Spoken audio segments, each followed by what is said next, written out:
Hello दोस्तों, नमस्कार। स्वागत है आपका मेरे YouTube पर मैथ विद शिवम गुरु पर। तो दोस्तों, आपको मैथ के साथ साथ अब एक नया जो है चीज़ मिलेगा और उस नए चीज़ में आपको जीके और जीएस पढ़ाया जाएगा। और सबसे पहले हम लोग जीके और जीएस में जो पोर्शन कवर करेंगे वो सबसे पहला होगा पॉलिटी का कवर करेंगे, यानी कि कॉन्स्टिट्यूशन, संविधान का। संविधान क्योंकि आसान होता है तो शुरू में पढ़ने के लिए किसी भी बच्चे को कि शुरू में अगर वो जीएस या जीके पढ़ना चाहता है तो मैं कहता हूँ कि सबसे पहले संविधान या तो फिर ज्योग्राफी पढ़ना चाहिए, क्योंकि ये थोड़ी चीज़ें क्या होती हैं, आसान होती हैं और समझ में आती हैं और पढ़ने का इंटरेस्ट भी जगता है जीएस में। क्योंकि बहुत सारे बच्चे जो साइंस के होते हैं उनका इंटरेस्ट पहले नहीं हो पाता है जीके और जीएस में, तो उनको धीरे धीरे इंटरेस्ट बनाना पड़ता है, तभी वो चीज़ों को अच्छे से समझ पाते हैं। सबसे पहले हमें पढ़ने की हैबिट होनी चाहिए, ठीक है ना। तो हम लोग शुरू करते हैं पहले पॉलिटी और बारी बारी से चीज़ों को कवर करेंगे और कोशिश करेंगे कि फुल डिटेल में सारी चीज़ें पढ़ेंगे। और अब जो एग्ज़ाम इस समय चलने वाले हैं, आपका जो रेलवे का है या आप देख रहे हैं कि स्टेट टेबल के, वैसे यूपी टेबल एससी के भी कुछ एग्ज़ाम जो है होने वाले हैं या होंगे संभवतः, तो उनके लिए ये जो है वीडियो बहुत महत्वपूर्ण होगा, ठीक है ना। तो चलिए आइए शुरू करते हैं पॉलिटी। और पॉलिटी में देखिए हम वहां से शुरू करेंगे जहां से आपको थोड़ा से क्या हो, समझने में आसानी हो, जहां से आपका मन थोड़ा से लगे। ये नहीं कि हम शुरू से ही शुरू कर देंगे तो आपको फिर थोड़ा दिक्कत होने लगी, डेट वाइज भी याद कराना शुरू कर देंगे तो दिक्कत होगी। तो अभी हम वो चीज़ शुरू करेंगे जो आपको पढ़ने में अच्छा लगेगा। तो उसी क्रम में अब हम लोग जो लेने वाले हैं, सबसे पहले हम राष्ट्रपति जो है टॉपिक पढ़ेंगे। और राष्ट्रपति में भी हम लोग पढ़ेंगे क्या, राष्ट्रपति की कार्यपालिका शक्तियों के बारे में बात करेंगे और धीरे धीरे इन चीज़ों के बारे में आप लोग पढ़ेंगे तो आपको मैं गारंटी के साथ कहता हूं कि आपको पढ़ने में जो लगाव होगा वो जीएस के प्रति आपका बढ़ता चला जाएगा, ठीक है ना। तो चलिए आइए शुरू करते हैं। आज हम लोग पढ़ने वाले हैं राष्ट्रपति की कार्यपालिका शक्तियां। अब देखिए, राष्ट्रपति की कार्यपालिका शक्तियां जो होती हैं उसके अंतर्गत आपको राष्ट्रपति को 7 प्रकार की कार्यपालिका शक्तियां दी गई हैं। या यहाँ पर ये कह सकते हैं, कार्यपालिका शक्ति के बजाय पर यहाँ पर ये कह सकते हैं कि राष्ट्रपति की शक्तियाँ, तो राष्ट्रपति की शक्तियाँ 7 प्रकार की होती हैं। अब वो 7 प्रकार में कौन कौन सी होती हैं तो आइए देखते हैं। मैंने चार्ट बना लिया है, इनको हूबहू आपको इसी तरह से बनाना है, आपको पूरा फुल डिटेल में नहीं लिखना है। मैं इस तरह से इसको बता दूंगा कि आपको वो फुल डिटेल की तरीके ही हो जाएगा। हम कम लिख कर ज्यादा समझेंगे, ठीक है ना, चीजों को, ताकि हम अगर जब एग्जाम आए तो उसको अगर रिवाइज करें तो केवल अगर 1 घंटे हम पढ़ लेते हैं तो बहुत सारी चीजें कवर हो जाएं। इस तरह से हमको नोट्स बनाना है, ठीक है ना। तो चलिए आइए, तो हम लोग पावर ऑफ प्रेसिडेंट पढ़ेंगे, यानी कि राष्ट्रपति की शक्तियां। तो राष्ट्रपति की शक्तियां 7 प्रकार की होती है। मैंने बताया कि सबसे पहले इसमें कौन सी होती है, तो सबसे पहली होती है कार्यपालिका शक्तियां। कौन सी होती है, कार्यपालिका शक्तियां। फिर दूसरे नंबर की क्या होती है, विधायी शक्तियां। क्या होती हैं, विधायी शक्तियां। तीसरे नंबर की क्या होती है, वित्तीय शक्तियां। और चौथे नंबर की होती है न्यायिक शक्तियां। और 5वें नंबर की होती है कूटनीतिक शक्तियां। और 6वें नंबर की होती है सैनिक शक्तियां। और 7वें नंबर की होती है आपातकालीन शक्तियां। तो ये चीज आपको याद रखना है कि अगर आपसे पूछा जाए कि राष्ट्रपति को कितने प्रकार के पावर्स दिए गए हैं, कितनी प्रकार की शक्तियां प्राप्त हैं, तो बताना होगा कि 7 प्रकार की शक्तियां उसको प्राप्त हैं, जो यहां पर बारी बारी से मैंने लिख दिया है। तो एक बार रिवाइज करेंगे, कितनी प्रकार की शक्तियां राष्ट्रपति को दी गई हैं, तो दी गई हैं 7 प्रकार की। कौन कौन सी, कार्यपालिका शक्तियां, विधायी शक्तियां, वित्तीय शक्तियां और न्यायिक शक्तियां, कूटनीतिक शक्तियां, सैनिक शक्तियां, आपातकालीन शक्तियां। तो भाई याद हुआ कुछ थोड़ा से, तो 7 प्रकार की उसको शक्तियां दी गई हैं। अगर देखो, अगर हम बात करते हैं तो राष्ट्रपति हेड ऑफ नेशन होता है। क्या होता है, हेड ऑफ नेशन होता है। अगर हम अपने देश में बात करें, जैसे राज्य की बात करें कि हेड ऑफ स्टेट कौन होता है, तो आप बोलेंगे कि हेड ऑफ स्टेट होता है राज्यपाल, यानी कि गवर्नर। देखो यहां पर थोड़ा सा हम उसकी भी बात कर लेंगे। उसकी भी कुछ शक्तियां होती हैं, और वो कौन कौन सी शक्तियां होती हैं, तो ये जो मैंने चारों को टिक किया है, देखो कार्यपालिका शक्तियां, विधायी शक्तियां, वित्तीय शक्तियां और न्यायिक शक्तियां, इतनी शक्तियां, 4 शक्तियां गवर्नर के पास भी होती हैं। कौन कौन सी शक्तियां? आपसे पूछा जा सकता है कि गवर्नर की कौन कौन सी शक्तियां होती है, तो गवर्नर की 4 प्रकार की शक्तियां होती हैं। उसमें कौन कौन सी होती हैं? तो कार्यपालिका, शुरू की 4 जो शक्तियां हैं ये गवर्नर के पास भी होती हैं। अगर राष्ट्रपति के पास पूछा जाए तो राष्ट्रपति के पास ये 7 शक्तियां होती हैं। अब बारी बारी से हम एक एक की बात करेंगे। सबसे पहले लिखा हुआ है कार्यपालिका शक्तियां, तो राष्ट्रपति की कार्यपालिका शक्तियां क्या होती हैं इसके बारे में पढ़ेंगे। देखो कार्यपालिका शक्तियां, राष्ट्रपति की अगर कार्यपालिका शक्तियां की हम बात करेंगे तो सबसे पहले हम इस पे बात करेंगे कि राष्ट्रपति किनको अपॉइंट करता है और किनको रिमूव करता है, यानी राष्ट्रपति के द्वारा किनको नियुक्त किया जाता है और किनको हटाया जाता है, इनकी बात की जाएगी। और किसकी बात की जाएगी कार्यपालिका शक्तियां में? और हम इसमें बात करेंगे कि इसमें राष्ट्रपति द्वारा किन किन संस्थाओं का गठन किया जाता है। 2 चीजें हम इसमें पढ़ने वाले हैं। कौन कौन से? कार्यपालिका शक्तियां में बच्चे हम 2 चीजें पढ़ेंगे। सबसे पहली बात पढ़ेंगे कि नियुक्तियां एवं हटाना, मतलब रिमूव, मतलब ये किन किन को नियुक्त करता है और किन को ये हटाता है, और क्या करता है, और ये किन किन संस्थाओं का गठन करता है। ठीक है ना? तो चलिए हम नियुक्तियों में बात करेंगे। तो नियुक्तियों में सबसे पहले हम बात करेंगे कि राष्ट्रपति के बाद जो पद होता है वो होता है प्रधानमंत्री, यानी पीएम। जो इस समय हमारे प्रधानमंत्री कौन है? श्री नरेंद्र मोदी जी। तो हम उनकी अगर बात करेंगे तो पीएम की अगर हम बात करते हैं तो इनको अपॉइंट कौन करता है, यानी कि नियुक्ति कौन करता है? तो यहां पर देखिए पीएम की नियुक्ति जो है प्रेसिडेंट द्वारा की जाती है। किसके द्वारा की जाती है? बाय प्रेसिडेंट, मतलब राष्ट्रपति के द्वारा प्रधानमंत्री की नियुक्ति की जाती है और राष्ट्रपति के ही द्वारा इसको रिमूव किया जाता है, मतलब हटाया जाता है, पद से हटाया जाता है। ठीक है ना? तो अगर आपसे पूछा जाए कि पीएम को कौन हटा सकता है और कौन नियुक्त करता है, तो राष्ट्रपति द्वारा नियुक्त किया जाता है और राष्ट्रपति द्वारा ही इसे हटाया जा सकता है। अब देखो दूसरी बात, अब इसमें दूसरी बात क्या करेंगे? अच्छा, इसमें ध्यान रख लिया कि जब ये पीएम को अपॉइंट करता है तो किसी से सलाह नहीं लेता है। ठीक है ना? इसमें सलाह वगैरह की बात नहीं की गई है। वो तो बहुमत दल का जो नेता होता है उसको पीएम जो है नियुक्त किया जाता है। ठीक है? अब देखो दूसरे नंबर पीएम के बाद बात करेंगे कि जितने ऑल मिनिस्टर्स होते हैं, जितने भी मिनिस्टर्स होते हैं उनको जो है राष्ट्रपति जो है नियुक्त करता है। लेकिन अब यहां पर याद रखना, अब देखो ये बात को आप मेरे साथ में लिखते जाएंगे कि जितने भी संघ सरकार के मंत्री होते हैं इन मंत्रियों की नियुक्ति जो कौन करता है? राष्ट्रपति करता है। लेकिन किसकी सलाह पर? प्रधानमंत्री की सलाह पर। तो यहां पर आप लिख लीजिएगा कि संघ सरकार के सभी मंत्रियों की नियुक्ति राष्ट्रपति द्वारा किसके सलाह पर? Advice of PM. यहां पर क्या लिखेंगे? By president. देखो जगह नहीं है लेकिन आप लोग जो है अपने हिसाब से लिख लेंगे, बाय प्रेसिडेंट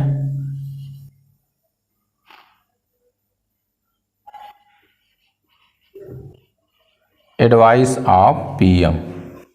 हिंदी वाले हिंदी में लिख लेंगे कि संघ सरकार के सभी मंत्रियों की नियुक्ति प्रधानमंत्री के सलाह पर राष्ट्रपति करता है। बहुत अच्छा क्वेश्चन इसका बनता है। ठीक है ना?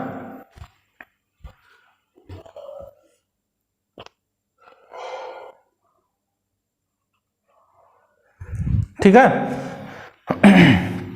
तो मैंने क्या बताया कि जितने भी मिनिस्टर्स होते हैं, जैसे आपकी हम बात करें, जैसे आपके मिनिस्टर, हम बड़े बड़े मिनिस्टर की अगर बात करें तो आपके जैसे रक्षा मंत्री हो गए। क्या हो गए? रक्षा मंत्री हो गए। तो रक्षा मंत्री की नियुक्ति कौन करेगा? प्रेसिडेंट करेंगे। लेकिन प्रेसिडेंट अपने से नहीं कर देंगे, इनको रिकमेंड कौन करेगा? किसकी सलाह पर करेंगे? तो प्रधानमंत्री की सलाह पर जो है रक्षा मंत्री का क्या होगा? नियुक्ति होगा। ठीक है। तो अब आगे देखेंगे तो इसमें सभी मंत्री आ जाएंगे, सभी प्रकार के जितने भी मंत्री होते हैं वो प्रेसिडेंट को द्वारा नियुक्ति किए जाएंगे और किसकी सलाह पर? प्रधानमंत्री की सलाह पर। ठीक है।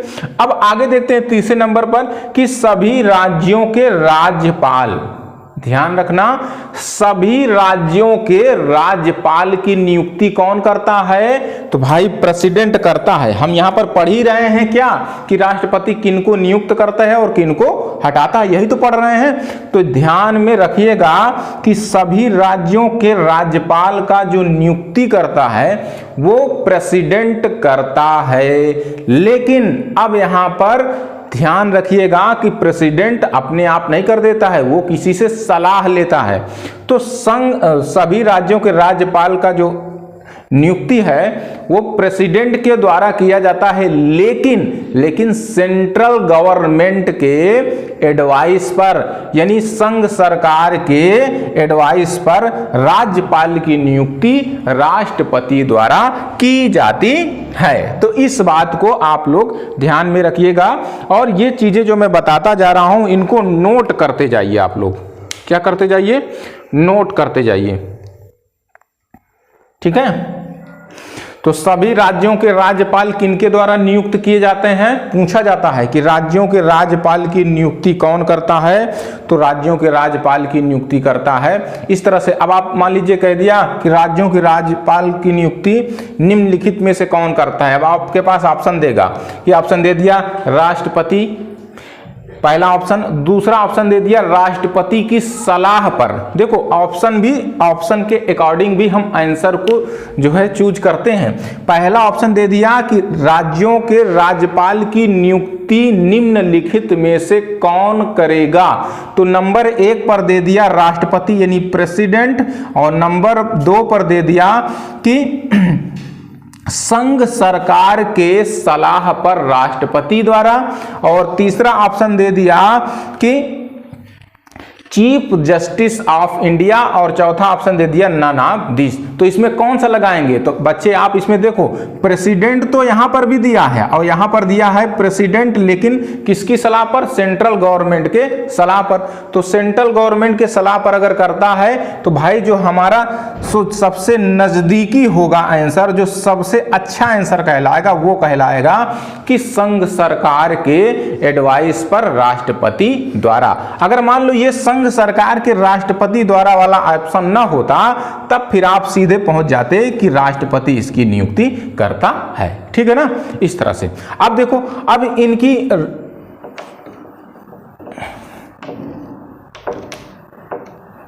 अच्छा ये नोट करते जाइए, आप लोग नोट भी करते जाइए। सभी राज्यों के राज्यपाल की नियुक्ति हो गई। अच्छा, इसका रिमूव कौन करता है? रिमूव भी कौन करता है? राज्यपाल ही करता है संघ सरकार के एडवाइस पर। ठीक है, नोट करते जाइए। तो भाई देखिए हो गया संघ, तो सभी राज्यों के राज्यपाल की नियुक्ति राष्ट्रपति केंद्र सरकार की सलाह पर, और केंद्र सरकार की सलाह पर ही इनको क्या करता है? हटाता है। ठीक है ना। अब अगला है चौथा, संघ शासित प्रदेशों के उपराज्यपाल, प्रशासक, मुख्य आयुक्त। अब ध्यान रखिएगा, जैसे आपका दिल्ली हो गया, हाँ दिल्ली हो गया, पांडिचेरी हो गया, दादर नगर हवेली हो गया, जम्मू कश्मीर भी अब हो गया है यूटी में। तो इन सब जितने भी ये यूटी होते हैं, जितने भी यूटी होते हैं, तो कहीं पर यूटी में जो नियुक्त होते हैं उन्हें उपराज्यपाल कहा जाता है, कहीं पर प्रशासक कहते हैं, कहीं पर मुख्य आयुक्त कहते हैं। तो इनकी नियुक्ति कौन करता है? तो इनकी नियुक्ति भी बाय प्रेसिडेंट होती है, राष्ट्रपति की सलाह पर होती है। लेकिन किसकी सलाह पर? यह भी सेंट्रल गवर्नमेंट के सलाह पर किया जाता है, यानी कि सेंट्रल गवर्नमेंट के आधार पर इनकी नियुक्ति की जाती है। तो जैसे हम उपराज्यपाल की बात करें तो उपराज्यपाल में आप लोग लिख लीजिएगा, उपराज्यपाल जैसे कहाँ कहाँ है, तो उपराज्यपाल में कहाँ गया, हाँ जैसे उपराज्यपाल में आप लोग देखो लिख लीजिएगा, मेरे पास यहाँ पर जगह नहीं है तो इसमें आप लिखिएगा दिल्ली।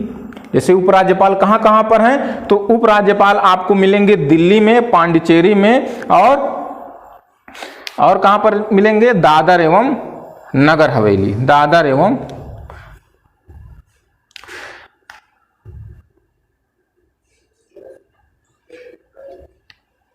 नहीं, दादर एवं नगर हवेली में तो प्रशासक होता है ना। दिल्ली हो जाएगा। देखो इसमें एग्जाम्पल मिल लीजिएगा, उपराज्यपाल कहाँ कहाँ होता है, दिल्ली का जानते हैं, फिर कहाँ का, पांडिचेरी का, और कहाँ का, एक जगह का और होता है, एक जगह का और होता है, कौन सा होता है, अंडमान एंड निकोबार। अंडमान एंड निकोबार में भी उपराज्यपाल होता है। तो यहां पर क्या क्या बच्चे आप लिखेंगे, उपराज्यपाल, उपराज्यपाल में लिख लेंगे कि उपराज्यपाल कहां कहां जैसे होता है, जैसे हम देलही की बात कर लें, फिर क्या बात कर लेंगे, पुदुचेरी, पुदुचेरी दिख रहा है, दिख रहा है, पुदुचेरी, पुदुचेरी के बाद अंडमान एंड निकोबार, अंडमान एंड निकोबार समूह में। तो भाई ये उपराज्यपाल आप देख लीजिए, एग्जाम्पल में मैंने लिख दिया है, कहां कहां, दिल्ली हो गया, पांडिचेरी हो गया, अंडमान एंड निकोबार में उपराज्यपाल होते हैं। अच्छा, प्रशासक कहां होते हैं, तो प्रशासक होते हैं दादर एवं नगर हवेली।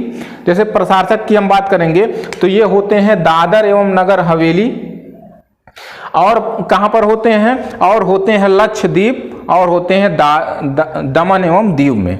कहां होते हैं ये लिख लीजिएगा, प्रशासक कहां पर होते हैं, तो दादर एवं नगर हवेली हो गया, दूसरा हो जाएगा दमन एंड दीव, ठीक है, दमन एंड दीव, और तीसरा है लक्षद्वीप, लक्षद्वीप। अब एक और बचता है मुख्य आयुक्त। मुख्य आयुक्त होता है, जैसे मुख्य आयुक्त चंडीगढ़ का जो होता है उसे मुख्य आयुक्त कहते हैं। क्या कहते हैं, मुख्य आयुक्त, दिख रहा है ना, मुख्य आयुक्त, ठीक। अब इधर देखिए, ऊपर से फिर से आ जाइए, देखो यहां तक आपका हो गया। संघ शासित प्रदेशों के उपराज्यपाल, प्रशासक और मुख्य आयुक्त को नियुक्त करता है कौन, राष्ट्रपति, सेंट्रल गवर्नमेंट के सलाह पर।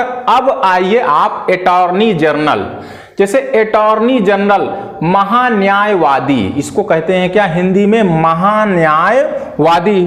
तो अटॉर्नी जनरल की जो नियुक्ति करता है, जो अटॉर्नी जनरल यानी महान्यायवादी की नियुक्ति करता है, वह राष्ट्रपति द्वारा की जाती है। किसके द्वारा की जाती है, राष्ट्रपति द्वारा की जाती है। इसी तरह से सीएजी हो गया, इसी तरह से सीईसी हो गया, इसी तरह से ऑल जजेज of supreme court and high court. देखो अटॉर्नी जनरल, महान्यायवादी, CAG, comptroller and auditor general. अच्छा, इनको लिखिएगा, कभी कभी ना इनका फुल फॉर्म ही पूछ लेता है, छोटी छोटी परीक्षाओं में कभी कभी इसका फुल फॉर्म ही मैंने कई बार देखा है कि इनका पूछ लिया है। तो सीएजी होता है comptroller and auditor general. CEC क्या होता है, सीईसी होता है मुख्य चुनाव आयुक्त यानी कि चीफ इलेक्शन कमीशन।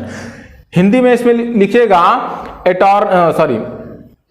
सीईसी को, तो इसको लिखेंगे चीफ इलेक्शन कमीशन, मुख्य चुनाव आयुक्त, मुख्य चुनाव आयुक्त लिख लीजिए।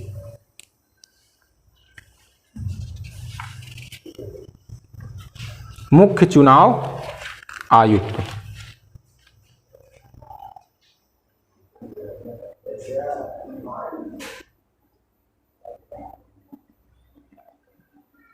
ठीक है, मुख्य चुनाव आयुक्त हो गया। और ऑल जजेज of supreme court and high court, supreme court and high court.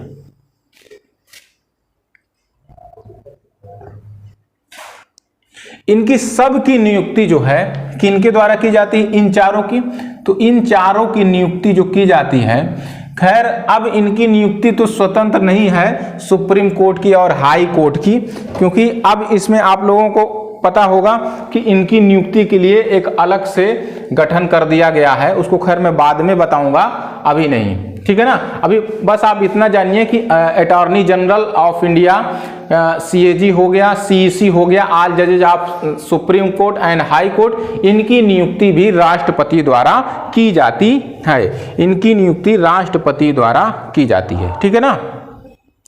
अब देखिए, अब इनका जो रिमूव करता है, अब इनको राष्ट्रपति ही रिमूव करता है। देखिए, नियुक्त भी राष्ट्रपति करता है और रिमूव भी राष्ट्रपति करता है। फर्क इतना है कि जब राष्ट्रपति इनको रिमूव करता है इनमें से किसी को भी, तो वो किसकी सलाह लेता है? तो बाई पार्लियामेंट, यानी पार्लियामेंट की सलाह पर जो है इनको हटाता है। पहले देखिए, इनको हटाने के लिए ऐसे नहीं हटा दिया जाता कि सलाह दे दिया हटा दिया जाए। इन चारों में से अगर किसी को हटाना है तो पहले आपको पार्लियामेंट में, लोकसभा या राज्यसभा में बिल लाना पड़ता है। अगर बिल पास हो गया दोनों में, तब राष्ट्रपति जो है इनको हटा सकता है। ठीक है ना? तो ये बात इनमें हो गई।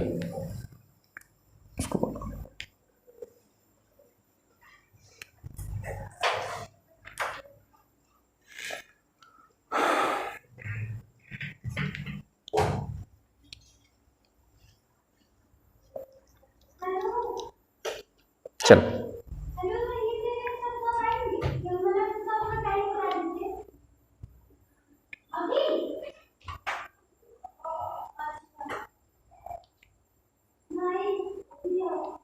आगे देखिए बच्चे।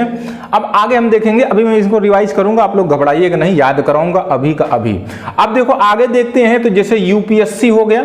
यूपीएससी को क्या कहते हैं? यूनियन पब्लिक सर्विस कमीशन, यानी कि संघ लोक सेवा आयोग, यूनियन पब्लिक सर्विस कमीशन। और यहां पर हो गया जेपीएससी, यानी कि संयुक्त लोक सेवा आयोग, joint public service commission, joint public service commission, यानी कि संयुक्त लोक सेवा आयोग। यहां पर हो गया सिस, मतलब CIC, मतलब केंद्रीय सूचना आयोग। केंद्रीय सूचना आयोग मतलब central information commission, central information commission, यानी कि केंद्रीय सूचना आयोग हो गया। CVC हो गया, सेंट्रल विजिलेंस कमीशन। क्या होता है ये? इसको हिंदी में कहते हैं केंद्रीय सतर्कता आयोग। इसके जो चेयरमैन होते हैं, NHRC के जो चेयरमैन होते हैं, सब इसमें चेयरमैन की बात की जा रही है। NHRC के चेयरमैन हो गए, तो NHRC का मतलब हो गया national human right commission, national human right commission, यानी कि हिंदी में कहते हैं राष्ट्रीय मानव अधिकार आयोग। तो बच्चे, अगर हम इनके 1, 2, 3, 4, 5, अगर हम इन पांचों के अपॉइंट की बात करें, अपॉइंट की बात करेंगे, तो ये पांचों के पांचों अपॉइंट किए जाते हैं बाय प्रेसिडेंट। किसके द्वारा? प्रेसिडेंट के द्वारा। ठीक है, ये बात को आप लिख लीजिएगा कि इन यूपीएससी के चेयरमैन हो गए और मेंबर हो गए, ज्वाइंट पब्लिक सर्विस के मेंबर और चेयरमैन हो गए, सिस के चेयरमैन हो गए और CVC के चेयरमैन हो गए, NHRC के चेयरमैन हो गए। इनके सब के सब चेयरमैनों की जो अपॉइंट किए जाते हैं, नियुक्त किए जाते हैं, वो राष्ट्रपति द्वारा नियुक्त किए जाते हैं। अब अगर इनको हटाने की बात आ गई, अगर इनको हटाने की बात आ गई, तो ध्यान रखना, इनको हटाने के लिए हटाता तो राष्ट्रपति ही है, लेकिन किसकी सलाह पर? तो ये जो है, जब भी राष्ट्रपति इनको हटाता है तो सुप्रीम कोर्ट की सलाह पर। यह बात यहां पर ध्यान रखना। अभी तक देखो ये चीज कहीं पर नहीं आई कि सुप्रीम कोर्ट की सलाह पर, या तो सेंट्रल गवर्नमेंट के सलाह पर करता था, या तो पार्लियामेंट के आधार पर। ठीक है ना? पार्लियामेंट के आधार पर जो है सलाह के आधार पर काम करते थे। लेकिन यहां पर इनकी हम बात करेंगे कि संघ लोक सेवा आयोग हो गया, यानी कि यूनियन पब्लिक सर्विस कमीशन हो गया, ज्वाइंट पब्लिक सर्विस कमीशन हो गया, और सेंट्रल इंफॉर्मेशन कमीशन हो गया, और सेंट्रल विजिलेंस कमीशन हो गया, और नेशनल ह्यूमन राइट कमीशन हो गया। ये जो 5 आपके लास्ट में लिखे हुए हैं, इनको अपॉइंट तो प्रेसिडेंट द्वारा किया जाता है, लेकिन इन पांचों को हटाने के लिए सुप्रीम कोर्ट की सलाह पर इनको हटाता है राष्ट्रपति। ठीक है ना? राष्ट्रपति सुप्रीम कोर्ट की सलाह पर हटाता है। तो एक बार जल्दी से हम लोग रिवाइज करेंगे। सबसे पहले हम लोगों ने क्या पढ़ा? हम लोगों ने पढ़ा कि राष्ट्रपति की शक्तियां, राष्ट्रपति की शक्तियां कितने प्रकार के प्राप्त हैं राष्ट्रपति को? तो 7 प्रकार की राष्ट्रपति को शक्तियां प्राप्त हैं। पहले नंबर की क्या थी? कार्यपालिका शक्तियां, विधायी शक्तियां, वित्तीय शक्तियां, न्यायिक शक्तियां, कूटनीतिक शक्तियां, सैनिक शक्तियां, आपातकालीन शक्तियां। ठीक है ना? तो 7 प्रकार की प्राप्त हैं। और इनमें से मैंने बताया कि जो ऊपर की 4 शक्तियां हैं, ये शक्तियां राज्यपाल को भी मिली हैं। किसको मिली है? ये ऊपर की 4 शक्तियां राज्यपाल को भी मिली हैं, ठीक है ना। अब देखो, अब हम कार्यपालिका शक्तियां नंबर 1 की बात करते हैं। तो कार्यपालिका शक्तियां में सबसे पहले हम बात करेंगे कि राष्ट्रपति किनको अपॉइंट कर सकता है और किनको रिमूव कर सकता है, किनको नियुक्त करता है, किनको हटा सकता है। तो सबसे इसमें हम बात करेंगे कि राष्ट्रपति की नियुक्तियों में हटाना, किनको किनको हटा सकता है, नियुक्त कर सकता है। और क्या बात करेंगे कि राष्ट्रपति जो है किन किन संस्थाओं का गठन कर सकता है, क्या किन किन संस्थाओं का गठन कर सकता है। फिर इसमें सबसे पहले हम अपॉइंट वाली जो बात करेंगे, किनको अपॉइंट करता है, किनको हटाता है, तो उनमें सबसे पहले हम बात करेंगे प्रधानमंत्री यानी कि पीएम, प्राइम मिनिस्टर। तो प्राइम मिनिस्टर का जो अपॉइंट करता है वो राष्ट्रपति द्वारा किया जाता है और रिमूव भी राष्ट्रपति द्वारा किया जाता है। फिर इसके बाद दूसरे नंबर पर हम बात करेंगे जो ऑल मिनिस्टर होते हैं, जितने सभी मंत्री होते हैं, ठीक है ना, सभी मंत्री जो होते हैं उनको कौन नियुक्त करता है? तो उनको नियुक्त करता है प्रेसिडेंट नियुक्त करता है, ठीक है ना। लेकिन किसकी सलाह पर करता है? अब देखो यहां से आप लोग ध्यान से सुनना। जो सभी मंत्री होते हैं, इन मंत्रियों की नियुक्ति राष्ट्रपति द्वारा प्रधानमंत्री की सलाह पर किया जाता है, ठीक है ना। और इनको हटाता भी कौन है? प्रेसिडेंट ही हटाता है, यानी कि राष्ट्रपति ही हटाता है। अब इसके बात करेंगे हम लोग सभी राज्यों के राज्यपाल, यानी कि आपके जितने भी गवर्नर होते हैं, सभी राज्यों के राज्यपाल होते हैं, उनको अपॉइंट कौन करता है? तो उनको अपॉइंट करता है राष्ट्रपति। किसकी सलाह पर? तो सेंट्रल गवर्नमेंट के सलाह पर जो है राष्ट्रपति इनको नियुक्त करता है और हटाता है। उन्हीं की सलाह पर हटाता भी है, उन्हीं की सलाह पर इनको नियुक्त भी करता है। इसके बाद हम बात करेंगे कि जो संघ शासित प्रदेश होते हैं, इनके जो मुखिया होते हैं, संघ शासित प्रदेश के जो यूटी यानी कि यूटी के जो होते हैं, इसमें जैसे उपराज्यपाल कहलाते हैं, प्रशासक कहलाते हैं, मुख्य आयुक्त कहलाते हैं। अच्छा देखो, संघ शासित प्रदेश के इनको हम प्रमुख नहीं कह सकते हैं, इनका जो कहा जाए हेड ऑफ यूटीज, तो हेड ऑफ यूटीज ये कभी नहीं कहलाएंगे। क्यों? क्योंकि ये हेड ऑफ यूटीज नहीं होते हैं। हेड ऑफ यूटीज होता है कौन? राष्ट्रपति होता है। कौन होता है? राष्ट्रपति होता है।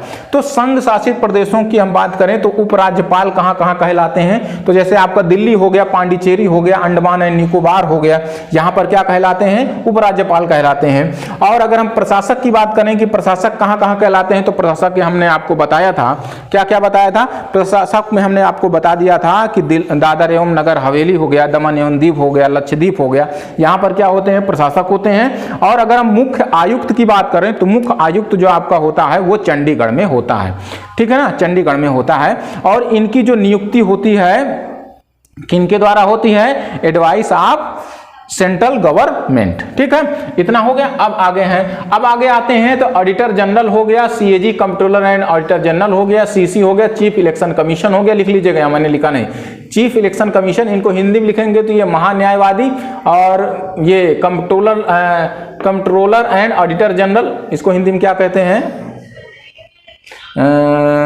देखो याद नहीं आ रहा है, चलो ठीक है, देख लीजिएगा आप लोग। सीसी हो गया यानी कि चीफ इलेक्शन कमीशन, यानी कि आपका हो गया मुख्य चुनाव आयुक्त हो गया।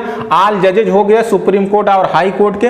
तो अगर हम इनकी चारों की बात करते हैं तो इन चारों की जो नियुक्ति की जाती है वो किनके द्वारा की जाती है? तो प्रेसिडेंट के द्वारा की जाती है, लेकिन किसकी सलाह पर? बाय जो है सेंट्रल गवर्नमेंट के सलाह पर की जाती है, ठीक है ना, सेंट्रल गवर्नमेंट की सलाह पर। और हटाते हैं, अगर हटाते भी हैं तो सेंट्रल गवर्नमेंट के सलाह पर ही इनको हम हटाते हैं। अब ठीक है, अब देखो आगे चलते हैं तो हम बात करते हैं कुछ आयोग होते हैं, जैसे यूपीएससी हो गया, जेपीएससी हो गया, और क्या हो गया? सीआईसी हो गया, सीवीसी हो गया, एनएचआरसी हो गया। तो UPSC union public service commission हो गया, संघ लोक सेवा आयोग हो गया, और ज्वाइंट पब्लिक सर्विस कमीशन हो गया। देखो इनका फुल फॉर्म भी पता होना चाहिए। ज्वाइंट पब्लिक सर्विस कमीशन हो गया, संयुक्त लोक सेवा आयोग हो गया, सीआईसी हो गया मतलब सेंट्रल इंफॉर्मेशन कमीशन हो गया, एंड सीवीसी हो गया मतलब सेंट्रल विजिलेंस कमीशन हो गया, एंड एनएचआरसी मतलब कि नेशनल ह्यूमन राइट कमीशन हो गया, राष्ट्रीय मानव अधिकार आयोग। इनकी सभी की सभी जो चेयरमैन और मेंबर होते हैं वो किसके द्वारा अपॉइंट किए जाते हैं? तो अपॉइंट किए जाते हैं प्रेसिडेंट द्वारा। किसके द्वारा? प्रेसिडेंट के द्वारा। किसकी सलाह पर? किसकी सलाह पर इनको किसके द्वारा अपॉइंट किया जाता है? तो प्रेसिडेंट के द्वारा तो किया जाता है, लेकिन अगर इनको हटाना होता है तो एक यहाँ पर चेंज है कि इनको हटाने के लिए राष्ट्रपति को सुप्रीम कोर्ट से सलाह लेना पड़ता है। इतनी बात आपको अगर समझ में आ गई हो तो अब हम लोग आगे पढ़ेंगे। अभी आप लोग घबराइएगा नहीं, ये मैं सारी चीज डिटेल में पढ़ाऊंगा, ठीक है ना। ये सारी चीज आपको मैं डिटेल में पढ़ाऊंगा कि किस तरह से हटाया जाता है, इनका कार्यकाल क्या होता है, सीएसी कौन बन सकता है, यूपीएससी कौन बन सकता है, या ऑडिटर जनरल कौन बन सकता है, इनको सब मैं डिटेल से समझाऊंगा। अभी ये आपका ओवरव्यू है, ये पूरा मैंने आपको ये समझा दिया, ठीक है ना। अब चलो आगे बढ़ते हैं। हम लोग अपॉइंट में तो पढ़ लिए कि किनको किनको ये अपॉइंट कर सकता है और किनको हटा सकता है। अब देखो, अब दूसरे नंबर पर देखो, नियुक्ति और हटाना में हम लोगों ने पढ़ लिया। अब हम लोग पढ़ेंगे संस्थाओं का, कि राष्ट्रपति के द्वारा किन किन संस्थाओं का गठन किया जा सकता है, ठीक है ना। चलिए आइए।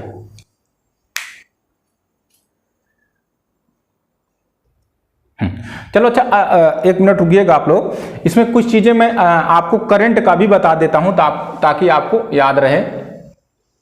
जैसे आपको मैं वर्तमान में बता देता हूं कि इनके अध्यक्ष कौन कौन है। जैसे सीएजी हो गया, सीईसी हो गया, आल जजेस तो नहीं बता पाऊंगा क्योंकि फिर पूरा बताना पड़ेगा। यूपीएससी के चेयरमैन कौन है, और जेपीएससी के कौन है, सीआईसी के कौन है, सीवीसी के कौन है, एनएचआरसी के कौन है, इनके कौन सदस्य हैं, तो हम लोग इसके देखेंगे। तो मुख्य रूप से हम देख सकते हैं। जैसे अभी हम बात करें सीएजी, तो सीएजी के अभी हाल फिलहाल में चर्चित तय हैं जो कहीं के उपराज्यपाल रहे हैं। कहाँ के रहे हैं? तो भाई अगर हम सीएजी की बात करते हैं तो वर्तमान में जो सीएजी नियुक्त हुए हैं उनका नाम है गिरीश मुर्मू।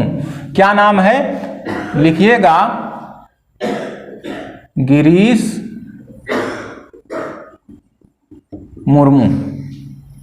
इसको लिखिएगा, गिरीश चंद्र मुर्मू पूरा नाम है गिरीश चंद्र मुर्मू, यानी कि जीसी मुर्मू, ठीक है ना। अगर हम बात करते हैं इनके बारे में, थोड़ा सा बात करेंगे, तो गिरीश चंद्र मुर्मू जो है, इसके पहले कहां पर थे? तो इसके पहले ये जम्मू एंड कश्मीर के उपराज्यपाल थे। अगर हम बात करें कि जम्मू कश्मीर जब यूटी बना है तो उसके प्रथम उपराज्यपाल कौन रहे हैं? तो यही व्यक्ति रहे हैं गिरीश चंद्र मुर्मू, जो है जम्मू एंड कश्मीर के प्रथम उपराज्यपाल नियुक्त किए गए थे। वहां से हटने के बाद इनको सीएजी नियुक्त कर दिया गया है, और इनके स्थान पर, कहां पर? जम्मू कश्मीर में इनके स्थान पर किनको नियुक्त किया गया है? मनोज सिन्हा को उपराज्यपाल नियुक्त किया गया है। किनको किया गया है? मनोज सिन्हा। तो भाई जम्मू एंड कश्मीर के वर्तमान अगर उपराज्यपाल पूछा जाए तो कौन है? मनोज सिन्हा, ठीक है ना। और इसके पहले कौन थे? गिरीश मुर्मू थे। गिरीश मुर्मू को वहां से हटाकर अब कैग का चेयरमैन बना दिया गया है, ठीक है ना। अब सीईसी की बात करेंगे, तो सीईसी की बात करेंगे यानी चीफ इलेक्शन कमीशन कौन है इस समय? तो वो है सुनील अरोड़ा। कौन है? तो आप अगर इनकी बात करेंगे तो ये हैं, आप लोग लिखते जाइए, बहुत इंपॉर्टेंट चीज बता रहा हूं, करंट की चीज है, पूछता है छोटी मोटी एग्जामों में। सुनील अरोड़ा वर्तमान में मुख्य चुनाव आयुक्त कौन है? तो वो हैं सुनील अरोड़ा। सुनील अरोड़ा। अब इसके बाद हम बात करेंगे यूपीएससी के, या इस समय सीजेआई कौन है? सीजेआई, तो सीजेआई है शरद अरविंद बोबडे। शरद, सीजेआई की हम केवल बात करेंगे, सुप्रीम कोर्ट के मुख्य न्यायाधीश की केवल बात कर देते हैं, क्योंकि ये कभी कभी एग्जाम में पूछता है, कभी कभी क्या कई बार पूछता है। सीजेआई, सीजेआई लिख लीजिएगा इनको। क्या लिखेंगे? सीजेआई कौन है? शरद अरविंद बोबडे। बोबडे याद रखिए, क्या याद रखेंगे? बोबडे याद रखिएगा, पेपर में आएगा तो आपसे हो जाएगा, बोबडे, ठीक है ना। ठीक है, अब हम बात करेंगे यूपीएससी। तो यूपीएससी के वर्तमान चेयरमैन कौन है? प्रदीप कुमार जोशी। यूपीएससी के वर्तमान चेयरमैन कौन है? प्रदीप कुमार जोशी। प्रदीप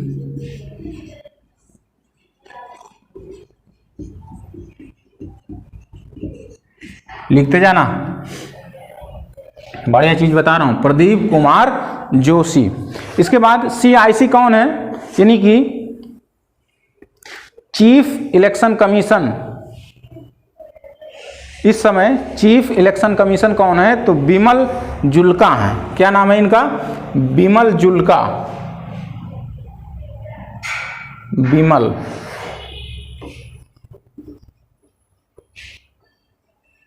आप लोग देखिए, मैं लिखा तो दे रहा हूं, एक बार आप लोग चेक कर लेंगे। बिमल जुल्का कौन है? बिमल जुल्का। और सीवीसी सेंट्रल विजिलेंस कमीशन के जो चेयरमैन हैं वो कौन है? इनको याद कर लीजिएगा, संजय कोठारी। क्या नाम है इनका? संजय कोठारी। इनका नाम है संजय कोठारी।